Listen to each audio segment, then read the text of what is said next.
Itt vannak a flamingyók. A Gyömbi flamingyózik.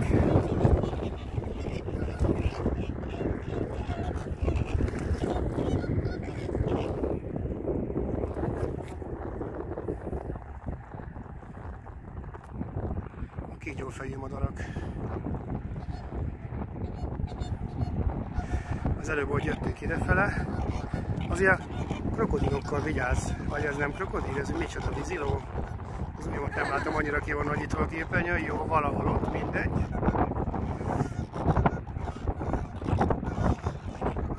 Érted a nyelvüket?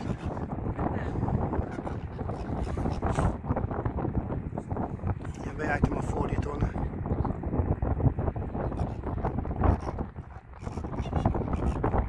Az biztos, hogy náluk minden megy, tehát hogyha bármit mondasz, nem kell utána mondani, hogy go, mert ugye a flamingos go. Jó mondom? Ó, az meg ilyen szart, hogy itt elsütni egy ilyen videóban. Na nem baj. Kinyitotta a szárnyat kettő is, igen. És olyan sötétebb az aha. Ezek nagyon kevés rákot esznek, legalábbis ilyen vörös rákot, mert nem elég rózsaszínek, ezek majdnem fehérek. Azért most elveszítettem a képet. Jó, csak annyira ki vagyok nagyítva, hogy ja, megvan, igen, de a másikat akartam itt venni.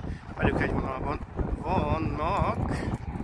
Itt, ez az. Valahol itt, aha.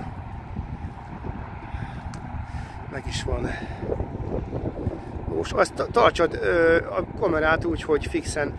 Nagyon jó kis beépített valami rázkódás kiegyenlítő bigyó van benne. Erre elhallgat.